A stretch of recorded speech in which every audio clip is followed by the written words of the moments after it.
자, 5장 종목 레이더로 이어가겠습니다. 오늘 시장에서 또 어떤 종목 살펴봐야 할지 5장에 살펴볼 특징주들 확인해보죠. 자, 오늘은 독립리서치 P&G 손창현 팀장과 함께하겠습니다. 팀장님 안녕하세요. 네, 안녕하십니까. 네, 반갑습니다. 자, 팀장님과 오늘 종목들을 살펴볼 텐데 어떤 종목 보시고 계신지 궁금합니다. 첫 번째 종목부터 바로 공개를 해드릴게요. 자, 첫 번째는 한화엔진입니다. 자, 지금 오늘은 트럼프 대통령이 우리나라 조선에 대해서 또 언급을 했습니다. 이러면서 조선주들이 조금 반응은 보이는데, 근데 저도 농담처럼 말씀드리면 맨날 말만 하고 뭔가 실질적으로 수주를 한다든가 이런 아니면 법제화를 한다든가 이런 것들이 좀 안 되고 있어서 주가가 엄청난 반응은 또 안 보이는 것 같은데 조선주 어떻게 돼야 됩니까? 아, 그래요. 어떻게 보면 이 법제화라든지 네. 그리고 수주가 확대적으로 이어지면 상관이 없을 텐데 말로만 계속 재건한다, 그러니까요. 재건한다 해서 시장에서는 이미 다 알려진 재료가 노출되는 거 아니냐라고 해서 좀 추가적인 상승이 좀 더딘 것 같습니다. 하지만 어제 트럼프 대통령이 다시 얘기했듯이 해군 재건 관련된 얘기를 또 했고요. 네. 한화는 아시다시피 필리조선소를 보유를 하고 있죠. 원래는 계획대로 된다라고 했을 때는 필리조선소가 작년 연말이나 올해 상반기 때는 어느 정도 실적이 좀 턴어라운드가 되는 흐름으로 좀 전개될 수 있을 거라고 봤는데 이게 실적이 계속 조금 부진하고 있는 상태입니다. 그런 점에서 계속 한화 그룹 자체 한화 엔진이라든지 한화 오션 이런 쪽에 계속 발목을 잡고 있는 상황인 것 같고요. 하지만 계속 다양한 MRO 사업 관련돼서의 수주가 기대가 되고 있는 법, 그리고 캐나다 잠수함 수주는 탈락을 했지만 네. 다른 쪽, 동남아 쪽이라든지 유럽 등에 대한 수주가 빠르게 좀 형성이 된다라고 하면 기대가 될 수도 있다라고 좀 볼 수가 있을 것 같습니다. 그리고 재건 관련돼서 가장 큰 법이 번스 톨레스푸슨법이거든요. 이게 외국 조선소에서 건조를 금지하는 법인데 이게 이제 통과가 어느 정도 된다라고 하면 국내 쪽에서도 한화가 보유를 하고 있는 조선소들 상당히 좀 메리트가 있을 수 있을 것 같고요. 또 최근에 호주 이제 오스탈 관련된 조선소를 인수했기 네네. 때문에 관련돼서도 제가 봤을 때는 연계가 되면서 상승을 할 수 있는 매력이 있다라고 말씀을 드려야 될 것 같고 역시 이제 한화 엔진 같은 경우에는 안정적인 선박 수주와 더불어서 친환경 엔진에 대한 필요성이 계속 확대되고 있는 상황입니다. 그래서 에탄올이라든지 LNG 엔진 관련된 부분에 대한 수주가 계속적으로 이어지고 있다.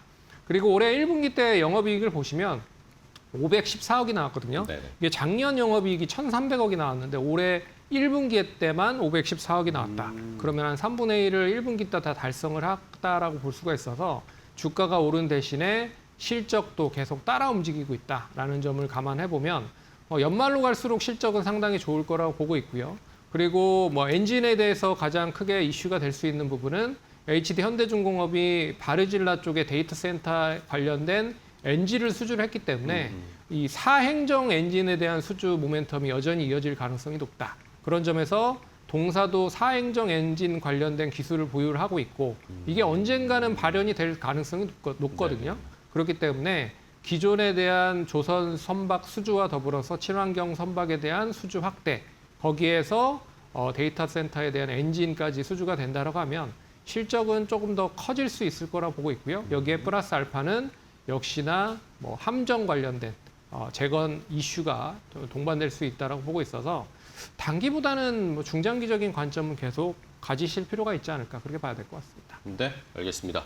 자, 한화 엔진부터 살펴봤습니다. 말씀해 주신 것처럼 좋은 것들은 주변에 지금 잘 만들어지고 있는데 실제적으로 이제 뭔가 진짜 미국에서 해군에 수주가 있다든지 법이 통과된다든지 아니면 AI 관련된 엔진도 이게 또 AI 주들은 이제 주가가 다시 다 제자리로 왔으니까 이런 측면에서 가격은 조정받았지만 한번 기다리는 또 지혜가 필요할 것 같습니다. 첫 번째 한화 엔진 먼저 살펴봤고요. 자, 다음 두 번째 종목은 또 뭘까요? 어떤 종목 보고 계신지 공개합니다. 월덱스입니다. 반도체 소재 관련된 기업인데, 그렇죠? 이 반도체 소부장에서 이제 좋은 것들을 좀 고르려는 시청자분들, 개인 투자자분들이 좀 많이 계시더라고요. 이제 워낙 스마트해지었으니까 삼성전자, 하이닉스만 보고 있는 게 아니라 내가 장비 얘기는 많이 나오거든요. 그렇죠? 근데 소재 쪽은 월덱스가 괜찮나요? 제가 봤을 때는 월덱스가 가장 탑티어 종목으로 볼 수가 있다라고 말씀을 드려야 될 것 네네. 같아요. 그 이유는 이제 주주 친화 정책을 본격적으로 가동할 수 있기 때문이다라고 말씀을 드려야 될 것 같습니다. 동사가 이제 뭐 어젠가요? IR을 바탕으로 해서 네네. 2,600억을 전략적 자본 투자를 하겠다라고 얘기를 했습니다. 그래서 1,900억 원은 반도체 실리콘과 그리고 세라믹 사업부에 투자를 하겠다라고 얘기를 했고 네. 700억은 신규 발굴 M&A와 연구 개발을 계속 한다라고 얘기를 했어요. 거기에 200억을 자사주 매입을 하반기까지 본격적으로 진행을 한다라고 하고 있어서 어떻게 보면 이제 주주 친화적인 정책과 주가를 부양할 수 있는 여러 가지 전제 조건의 투자를 좀 가시화했다라는 점은 의미 있게 좀 보셔야 될 것 같고요. 네. 2대 주주가 VIP 자산운용입니다. 거기에서 어떻게 보면 이 관련된 부분에 대한 이야기를 계속적으로 행사하려고 준비를 했던 게 아닌가라고 보고 있어서 관심 있게 좀 보셔야 될 것 같고요. 그리고 동사가 이제 뭐 추구를 하고 있는 소재나 부품이 결국엔 이제 시가 공정 확대가 되면서 본격적으로 많이 필요해지는 부분입니다. 그래서 실리콘 카바이드 링이라든지 쿼츠 관련된 부분은 반도체 뭐 웨이퍼에 대한 고단화나 미세화가 계속 진행이 되면 될수록 이 관련된 소재나 부품은 사용이 될 수밖에 없다라는 구조로 볼 수가 있어서 긍정적으로 보셔야 될 것 같고요. 역시나 이제 메가 프로젝트 관련된 이슈가 계속 부각이 되고 거기에 있어서 부각이 되면 될수록 양산이 빠르게 형성이 된다라고 했을 때는 동사 같은 소재 부품 관련된 기업은 다시 한번 좀 자리매김을 할 가능성이 높다. 그래서 오늘 뭐 다른 반도체 관련된 종목들이 약세를 좀 크게 보임에도 불구하고 네. 4% 정도 하락은 어떻게 보면 오늘 상당히 좀 선방을 하고 있다라고 좀 볼 수가 있을 것 같습니다. 네.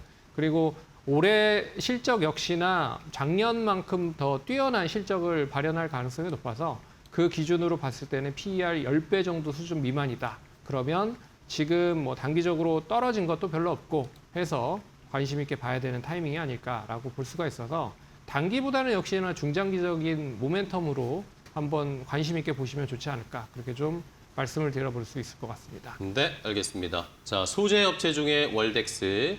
뭐 일단은 주주 친화적 정책 이야기도 나오고 있고 여기에 소재 쪽에서는 그래도 가장 또 경쟁력이 있는 주가도 뭐 최근에 보니까 대부분 소부장이 다 조정을 엄청 받았는데 월덱스는 주가도 뭐 어느 정도 탄탄하게 버텨주고 있네요.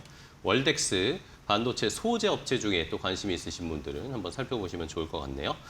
자, 마지막으로 한 종목 더 볼게요. 세 번째 팀장님이 선택하신 종목은 코스맥스입니다.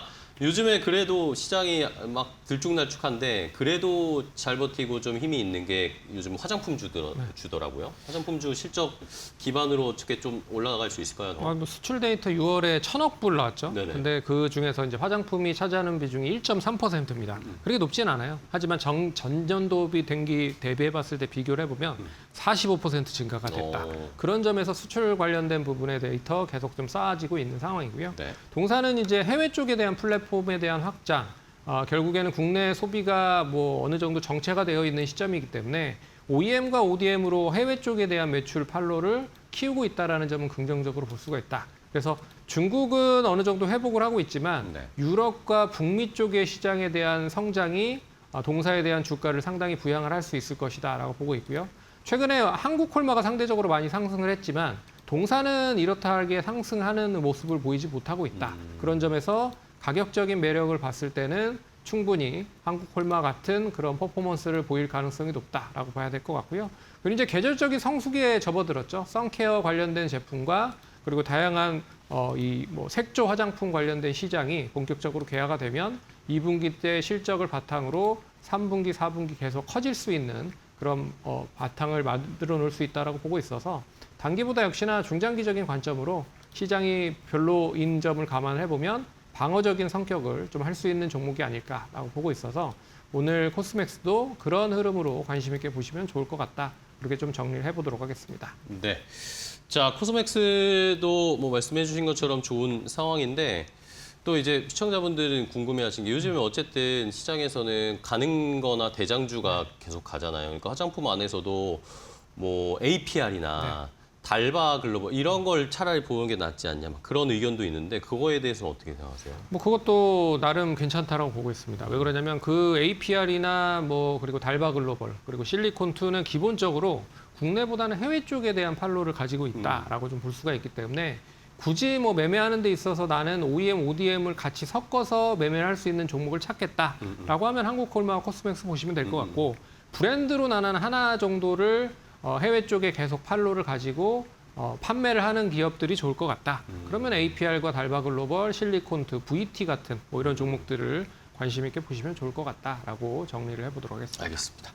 자, 지금 뭐 추세를 따라갈 것이냐 아니면 말씀을 해주신 것처럼 브랜드에 집중해서 투자할 것이냐 아니면은 OEM, ODM 쪽으로 아예 요거 이 파트를 다르게 가서 투자할 것이냐는 시청자분들이 한번 판단을 해주셔야 할 것 같습니다. 어쨌든 최근에 화장품들 분위기가 좋으니까 코스맥스도 함께 지켜보시기 바랍니다.